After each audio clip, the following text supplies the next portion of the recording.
La 4e édition du Forum pédagogique pour l'éducation du développement durable de Guadeloupe s'est déroulée du 26 au 27 avril 2018 au lycée polyvalent Nord-Grande-Terre de Port-Louis. L'éducation au développement durable, EDD, est un axe essentiel de la stratégie nationale pour la transition écologique. C'est une pleine mission de l'éducation nationale. En effet, depuis 2015, l'EDD s'est généralisé dans les établissements comme sujet transversal, intégré au programme scolaire.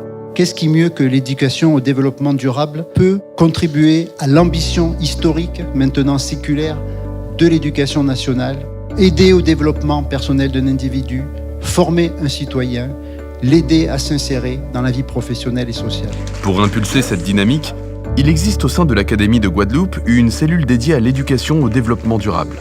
Comment faire en sorte que nos jeunes sortant d'école soient des citoyens, je dirais, honnêtes face à la nature. Et le ministère a voulu simplement faire en sorte que le DD soit enseigné au sein de l'école. Faire en sorte que nos jeunes puissent appréhender tous les enjeux. Le forum EDD est un événement biennal. Il est le point d'orgue de l'animation du partenariat existant entre le rectorat et les organismes engagés dans cette démarche d'éducation à l'environnement et au développement durable. Dès la genèse de cet événement en 2010, le rectorat de Guadeloupe a fait du Conseil d'architecture d'urbanisme et de l'environnement de Guadeloupe, le CAUE, un partenaire majeur de la conception et de l'organisation du forum EDD. Nous considérons donc avec le rectorat que nous avons l'obligation à la fois d'informer les élèves, d'informer donc tous les membres de la communauté scolaire, mais pas seulement, tous les citoyens de la Guadeloupe, des enjeux qu'il y a aujourd'hui. Le Conseil d'architecture d'urbanisme et de l'environnement que je dirige a pour mission aussi d'informer, de former et d'accompagner sur toutes les questions qui ont trait à l'environnement, à l'architecture et l'urbanisme. C'est dans ce cadre que nous accompagnons et co-organisons avec le rectorat cette manifestation. Ce forum EDD est une manifestation d'envergure avec un village d'exposition, des conférences et tables rondes, des sorties pédagogiques, des animations diverses et variées.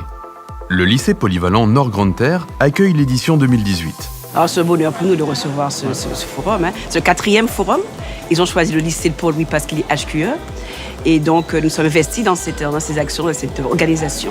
Et c'est agréable de voir que tout le monde vienne découvrir ce lycée parce que les gens en ont entendu parler. C'est un lycée qui est récent, il a été construit en 2009. La grandeur de ce lycée fait que nous avons pu facilement accueillir tous les chapiteaux pour les manifestations. Comme pour chaque édition, le comité de pilotage académique EDD a retenu une double thématique. La thématique de la gestion intégrée du littoral, parce que s'agissant d'un archipel comme la Guadeloupe, ce sont des espaces sensibles, mais ce sont des espaces qui portent de forts enjeux. Et puis, le deuxième thème, c'est un thème qui est tiré des objectifs de développement durable de l'ONU, donc consommation et production responsable. Et l'objectif, c'est vraiment de sensibiliser pour pouvoir mieux agir, sensibiliser sur la question de la gestion des déchets, sensibiliser sur la manière dont nous nous alimentons. Et ce sont des enjeux particulièrement stratégiques s'agissant d'un territoire comme la Guadeloupe. Ces journées ont débuté par une cérémonie d'ouverture avec les discours protocolaires. La gestion intégrée du littoral, la production et la consommation responsable sont les thèmes de la 4e édition de notre forum académique et ils doivent permettre à nos élèves d'exercer leur esprit critique et de démontrer leur capacité à prendre de la distance pour développer des projets en dehors des schémas habituels de nos pratiques pédagogiques.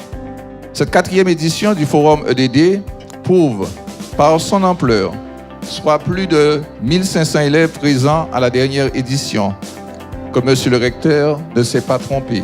Le développement durable, en partenariat avec le lycée, c'est travailler déjà pour demain.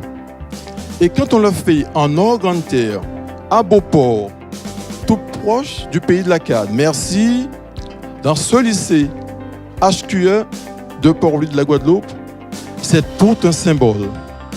Vous comprendrez donc aisément que le conseil régional et le président Harry Chalus soutiennent bien entendu ce type d'initiative qui pour nous permettent de façon pratique et concrète une mise en place d'une éducation du développement durable pour tous.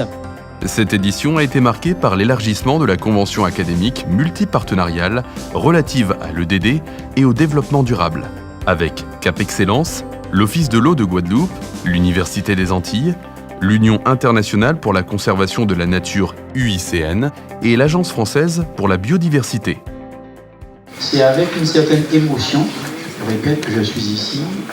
Cela montre tout simplement qu'il y a des choses qui se font vraiment au niveau de la Guadeloupe. Et nous avons tendance à penser que nous sommes en retard. Ce n'est pas vrai. Je participe à des choses au niveau national. Nous ne sommes pas du tout en retard. Nous portons les choses à notre manière, mais nous n'avons pas à rougir de ce que nous faisons. Porter une telle convention à nos étudiants, être accompagné par nos étudiants et nos élèves, forme, comme M. Artin l'a dit tout à l'heure, le Guadeloupéen de demain. Alors en fait, nous, on commence à travailler avec les scolaires depuis à peu près 1 an et demi. On a mis en place des actions pédagogiques et dès le départ, on a souhaité solliciter forcément le rectorat pour ces activités, pour qu'ils nous donnent leur accord et qu'ils puissent, au sein de leur établissement, faire la promotion de nos actions.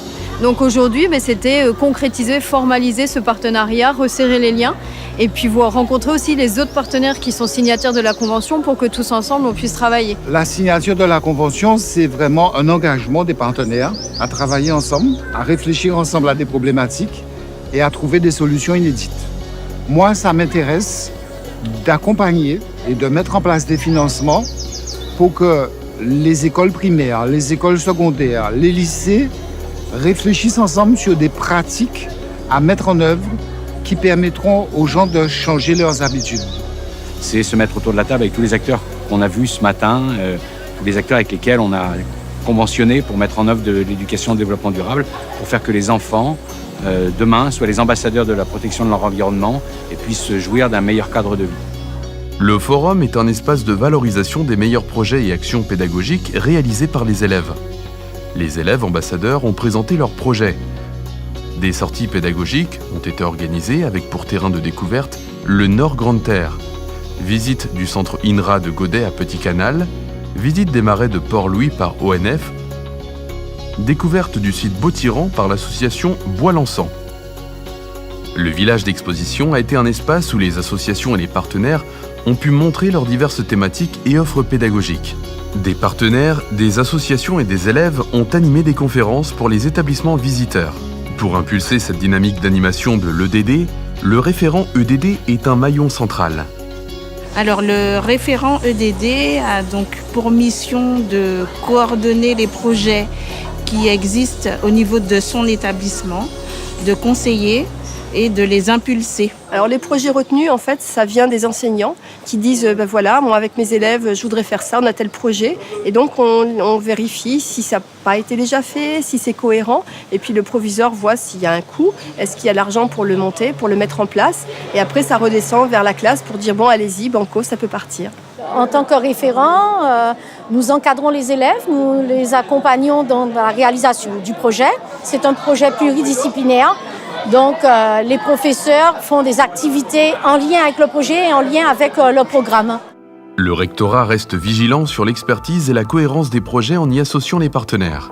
Et l'idée pour nous d'avoir des partenaires, c'est de pouvoir accompagner ces équipes à trouver, je dirais, les éléments de langage ayant un niveau d'expertise. Donc, mon travail, en termes d'animation en tout cas, c'est de mettre toute cette dynamique, faire en sorte qu'un professeur qui veut entamer un projet sur une problématique environnementale peut regarder dans la liste des partenaires qui pourra l'accompagner. Donc toutes les fois qu'on a la possibilité de le faire, on accompagne des initiatives, des collèges, des lycées, des associations pour promouvoir toutes les opérations qui permettent de mieux comprendre comment il faut agir autrement avec nos milieux naturels pour les préserver dans une logique de développement durable pour les générations futures.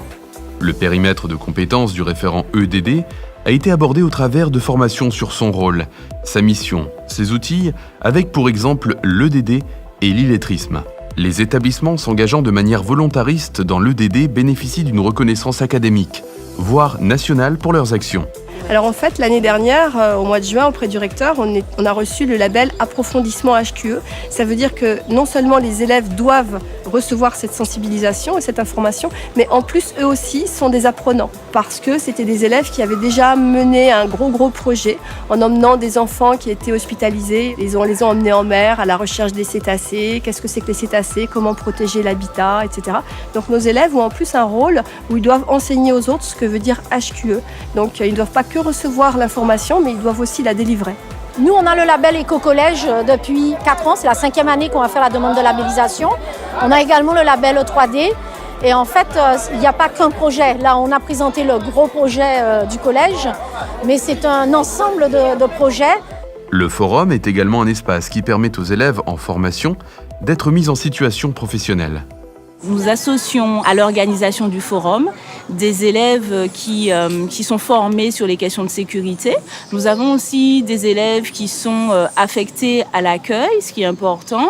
Donc voilà, c'est aussi un espace qui permet à des élèves d'être mis en situation professionnelle et de développer des gestes professionnels, leur savoir, leur savoir-faire, leur savoir-être. Depuis 2012, on accompagne le forum de EDD avec des élèves qui viennent assurer et accompagner en matière de sécurisation des différents sites. En fait, c'est une évaluation formative. On en profite en fait pour pouvoir les évaluer, mais en même temps pour parfaire en fait leur formation, puisque en théorie, ils sont également accompagnés, encadrés entre guillemets par les agents de sécurité du site. Là, l'idée, c'était de leur dire, attention, vous êtes la classe qui a été choisie pour accueillir. Accueillir, ça veut dire bien parler, ça veut dire sourire, ça veut dire donner les informations. Donc, il va falloir jouer le jeu. Ils ont tellement été impliqués qu'en fait, ils ont fabriqué leur propre t-shirt. C'est marqué ASSP, derrière, il y a leur prénom. Et ils sont très fiers de cette mission. On a vraiment eu l'impression qu'ils étaient des adultes et ça a vraiment changé. J'ai commencé par faire accueil. J'ai accueilli les lycéens, les primaires, les collégiens, etc. Les éclairants ont emmené les personnes, les élèves et leurs professeurs dans les stands, des conférences, etc. Un éclairant, en fait, c'est une personne qui accompagne durant toute la journée une classe, qui présente les stands, qui les emmène dans des salles. Le bilan de cette 4e édition du Forum pédagogique pour l'éducation au développement durable est le suivant. 1490 visiteurs, 43 exposants de tous les cycles confondus, 24 chapiteaux, 2 tables rondes thématiques, 32 conférences et animations, 3 formations EDD, 6 sorties pédagogiques, 724 repas servis sur 2 jours. Les élèves sensibilisés sont moteurs du changement. Ce seront des citoyens éclairés avec une exigence sur les modes de gestion des ressources en harmonie avec le vivre ensemble. Éduquer ces enfants au développement durable, ça peut paraître abstrait, mais dans la pratique, cela consiste véritablement à leur faire prendre conscience du monde dans lequel ils vivent, des enjeux qu'ils ont apportés et surtout des changements de comportement qu'ils doivent avoir. Moi, j'aimerais bien qu'avec les écoles, on puisse élaborer un produit qui explique au grand public le fonctionnement et l'intérêt qu'il y a de changer de pratique pour que les choses changent. Les élèves, les jeunes sont aujourd'hui les dépositaires de ce développement durable. Ce sont eux qui feront si le développement durable en Guadeloupe aura de beaux jours. Les élèves qui sont porteurs de projets, en tout cas, soient valorisés et puissent échanger leur méthodologie avec d'autres participants. Donner une visibilité de ce qui se passe dans l'académie au niveau du développement durable. On observe que ce sont les jeunes qui ont tendance, je dirais, à porter la bonne nouvelle à la maison. Et pour nous, ça, c'est tout bénef. Cette 4e édition du Forum pédagogique sur l'éducation au développement durable de Guadeloupe est un franc succès. L'éducation au développement durable devient un axe central porté par le rectorat de Guadeloupe pour la sensibilisation et la préservation de notre planète.